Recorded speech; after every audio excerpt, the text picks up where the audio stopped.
Hello, thank you very much for this invitation to participate in the first course on intracoronary functional testing and intracoronary imaging in Athens.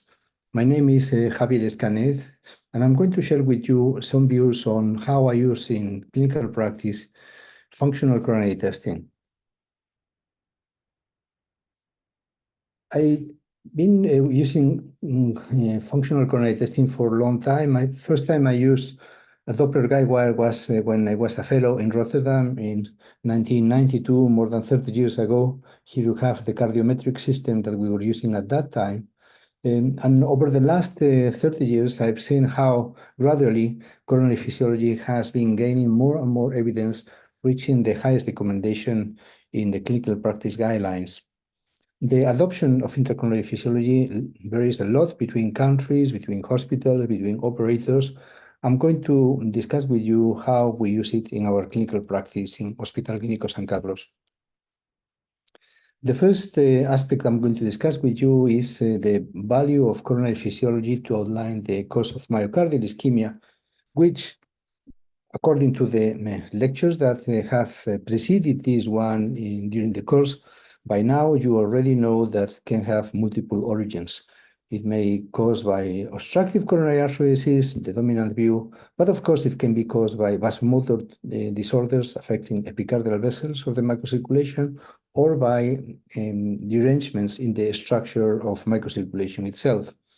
So unless you obtain a global picture on the different causes of ischemia, you are bound to be in the same problem than the 8 blind men that you can see in this Buddhist parable, where depending on the part of the elephant they are touching, they think that the elephant is like a stick or like a rope or like a tree. So remember, to obtain this comprehensive view of the causes of ischemia, we need to interrogate all these different aspects of coronary pathology, so to speak. And for that, we have tests that are interrogating selectively the contribution of epicardial vessel disease, like FFR, IFR, or RFR, and also at the level of the microcirculation, exploring the dynamicity of the arterioles to match blood supply to myocardial oxygen demand. Typically, we do this with coronary flow reserve. We have now myocardial resistance reserve, another index. Also, the integrity of that particular network with resistance measurements like IMR. And finally, the function, the endothelial function that modulates flow according to shear stress, for example, and other triggers. To obtain this global view on the different causes of ischemia, what we use in our hospital is a strategy that we call advanced invasive diagnosis, which basically incorporates the pressure guide wires fitted with sensors with pressure and thermodilution to first check if the stenosis that are present in the coronary artery are significant or not. I must say that this algorithm does not require the use of intracoronary pressure guide wires if you see that the stenosis are very tight. But whenever you have stenosis that are intermediate, what we do is first we check the relevance of these stenosis with a non-hyperemic pressure ratio, RFR. We can also use FFR. In case that these stenosis are non-significant, then we proceed to consider the presence of INOCA as a cause of ischemia. They're performing vascular function tests. And we also do the same whenever the coronary tree is free of stenosis. Let me just show you a case example of how this works. This particular patient who has a history of coronary atherosclerosis.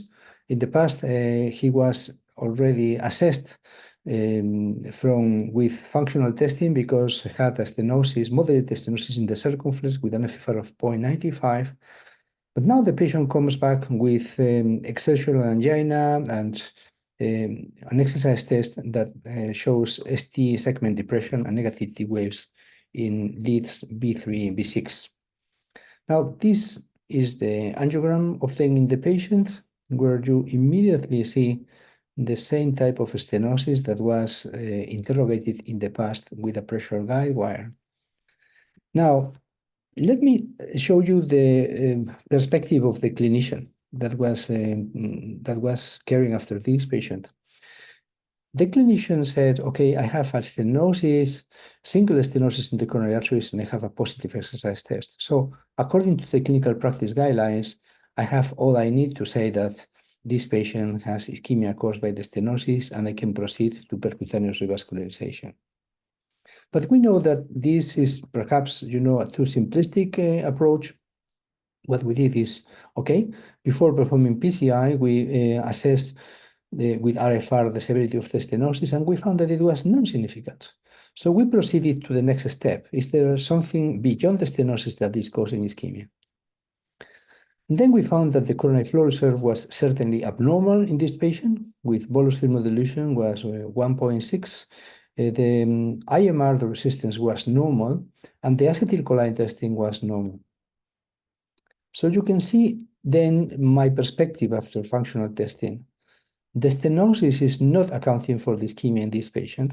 On the contrary, it's more likely that the ischemia and the symptoms are related to the fact that the patient has an abnormal endothelium-independent microvascular function with low CFR, normal IMR. So based on that, we move from a tentative diagnosis of obstructive coronary artery disease requiring PCI to a diagnosis of INOCA due to abnormal endothelium-independent microvascular function, which of course was treated not with stents, but with beta blockers, statins, and ACE inhibitors, and the patient actually improved in his symptoms with these medical treatments.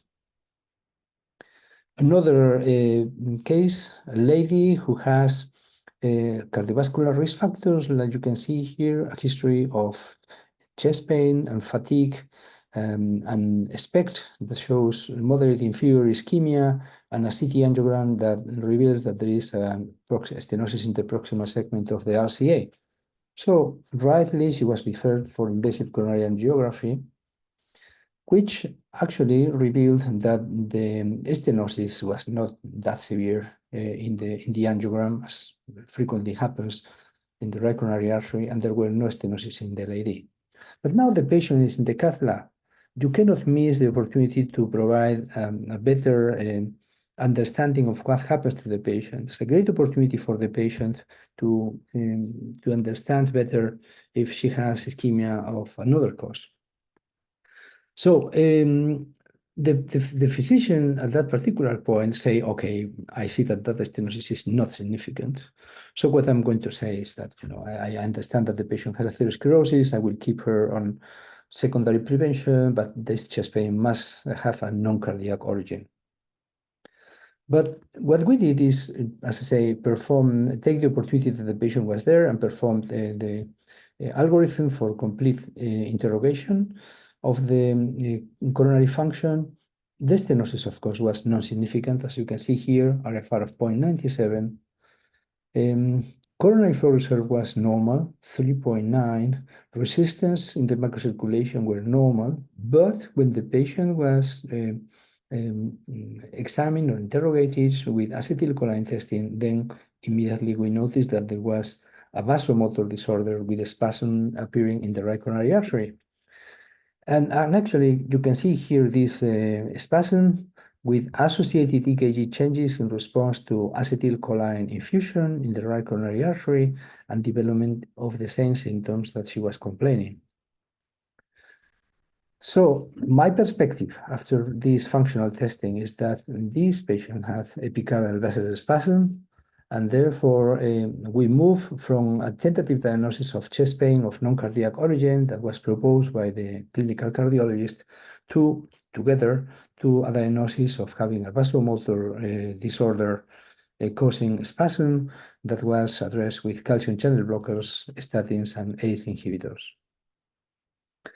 Now, these are just two examples of what we do every day Again, the rationale for this is once the patient is in the cath lab, you have a great opportunity to really look in depth in what is causing the symptoms of the patient and perhaps to outline the mechanism of ischemia. If you have that information, then the chances of being successful in your medical treatment are much higher. It reduces risks, of course, to repeated vascular access, to do it at the time of coronary angiography, and we believe that this is an approach that saves cath lab time and personnel. It can take 30, 40 minutes more of examination. That, of course, is nothing compared with the hassle that has for the patient going through multiple tests that in many cases will not be able to interrogate, for example, the possibility of a vasomotor disorder. For your information, we have completed a trial that has enrolled 317 patients, 17 patients with this particular diagnostic strategy that has been submitted to EuroPCR 2024 as labeled in clinical trial. So hopefully in May, later this year, you will have detailed information on the value of this particular diagnostic strategy. Let me now move to another aspect of coronary physiology, which is planning and guidance of PCI. From a historical perspective, when I was in the Netherlands in the Thorax Center in 1992, there was, as I mentioned, there was interest in this new tool that was the Doppler guide wire. And the focus at that time was to check if you could use that to optimize the results of balloon angioplasty. If after balloon angioplasty, your coronary flow reserve was abnormal, then you would consider a stent. At that time, it was called a provisional stenting strategy. Otherwise, you will leave the patient with balloon angioplasty. Of course, this has been largely abandoned. There's a possibility that it comes back now with the use of drug-eluting balloons, but in any case, we no longer use physiology to optimize balloon angioplasty like that. From 2000 to 2020 is when we obtained most of the information that supports the use of pressure guide wires to set the indication for PCI. I'm not going to insist on that because you have already covered this in the course, and it is supported by clinical practice guidelines. But what I would like to focus now is in the current interest we have in use physiology to predict and optimize the results of PCI, supported or with an interest triggered by these studies that you can see here. We have learned that actually the results of PCI are linked, the functional results of PCI, the FFR values at the end of the intervention are linked to prognosis. We also know that the effectiveness of PCI in relieving angina, the main indication of PCI in patients with chronic coronary syndromes, is influenced by what we call the coronary artery disease hemodynamic phenotype. And we also know that frequently, despite a good angiographic result, there is flow-limiting disease left behind after PCI. Meta-analysis like this one that you can see here have, again, supported the point that the lower the FFR values after PCI, the higher the chances of having subsequent cardiac events. Studies like ischemia, for example, have revealed that the invasive strategy is quite ineffective in treating, in relieving angina, with a 40% probability of having angina at 1 year in patients who have a Seattle Angina Questionnaire of 50 points, for example. And even the Orbital 2 study that was recently published has demonstrated that despite better results of better control of angina with PCI than with medical treatment, you still have around 40% of patients that have some form of angina in the long term after PCI. We know now that know that in many cases this persistence of angina after PCI is related to the failure of PCI in restoring coronary hemodynamics, and that has something to do with what we call the hemodynamic coronary artery disease phenotype. When you interrogate longitudinally the vessel with IFR, for example, in this case, some cases you may see this focal pattern, which contrasts with this diffuse pattern of disease. And it's interesting that when you look to the anginal status of patients who have been treated with PCI for this focal pattern of disease, you have a much higher angina-free population or percentage of the population than in the case of the diffuse pattern, where you have, as you can see, only 48% of patients with free of angina in the long term.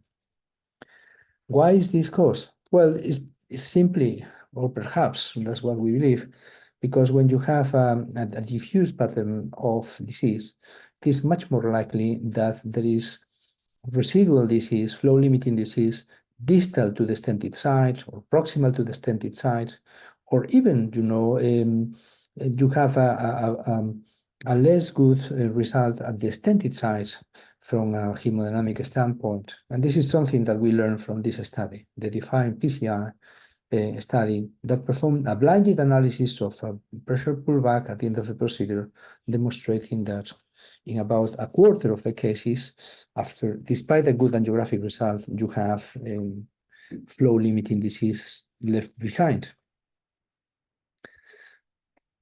Recently, the EAPCI published this consensus document on applied coronary physiology for planning and guidance of percutaneous coronary interventions that is trying to set some recommendations on how to use physiology to avoid the consequences of this this problem that I have mentioned before. And the document suggests three separate steps or three roles of applied coronary physiology.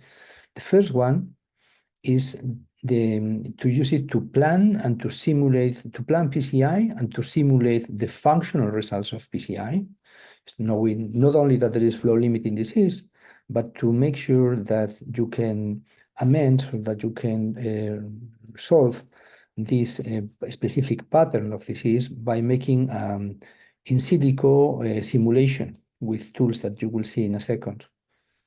The second one, of course, is to improve the precision of PCI, making sure that you have identified the segment that accounts for hemodynamic impairment and that you stent that particular segment without leaving untreated segments that are flow limiting.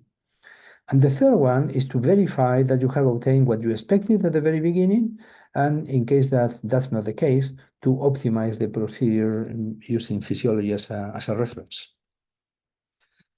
Let me see how it works in practice. I mean, from a practical perspective, you don't need just a number telling you that you have a focal or a diffuse pattern of disease. You need to have tools that are able to unravel or unveil how to treat this particular segment. So, for example, in this case, you can see separate areas of disease, of obstructive disease here. And what this tool is telling you is operating on this longitudinal vessel analysis, and it's telling you that if you treat selectively this particular segment, you will not have a good functional result. If you really want to obtain a good functional result, you will need to go and consider treating also this stenosis that is located at the level of the left main of the coronary artery. And if you're happy to do that, then you can proceed with some rational ground to expect a good result at the end of your intervention. Now, the interesting thing is that this operation, this type of simulations, can be performed nowadays using CT-based angiography or even invasive angiography. You can really outline which is the segment that accounts for hemodynamic impairment, and you can simulate what is going to be the result of optimal stenting at that particular location. If you look into this document, you will find these algorithms that basically try to guide you on how to proceed in a stepwise fashion. I'm not going to go into much detail, But just to put it simple, when you are performing PCI planning, of course, you need to make sure that there is flow-limiting disease. If you see that there is an FFR of 0.60, for example, that is abnormal, then you will perform a longitudinal vessel analysis to understand if this is part of a focal or diffuse pattern of disease. And then it's when you perform the simulation. Then you verify if that particular phenotype of disease is amenable with PCI or not. If it is, then you can proceed, or you will proceed to perform revascularization. If you expect suboptimal PCI results, you may consider medical treatment or CABG because PCI may not be the ideal treatment. And something similar at the end of the intervention is you will do a longitudinal vessel analysis, verify that you have obtained what you wanted, and in case that that's not the case, you will assess where the pressure loss is taking place. Is it in the stents, it is proximal or distal, or it is caused by a diffuse pressure loss? And the recommendation that the document makes at that particular point is to interrogate or to complement these observations with intracoronary imaging.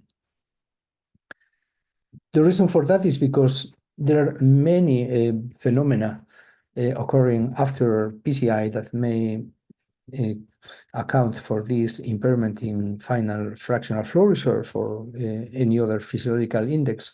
You may have significant distal diffuse disease that was, say, not identified at the beginning.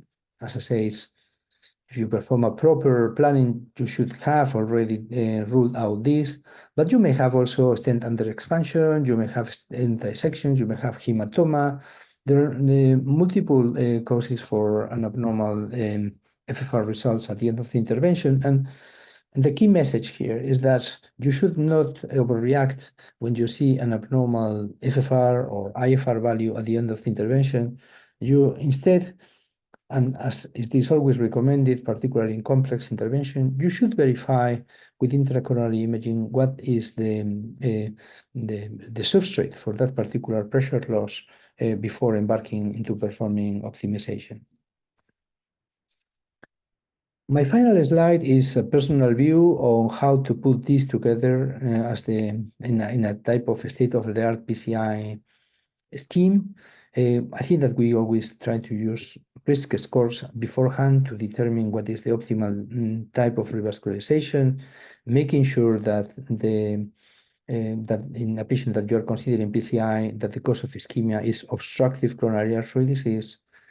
Outline the obstructive coronary artery disease phenotype and simulate or check that that particular phenotype of disease is amenable with PCI. And once that you embark in PCI, make sure that you are obtaining the best possible results with IBUS or OCT guidance to ensure durable results of the intervention, being competent in managing patient and lesion complexity, using ultra-low contrast PCI in patients that have chronic kidney disease, being competent in managing heavy calcification or chronic total occlusions, etc. Assess and optimize the results of PCI with imaging and physiology.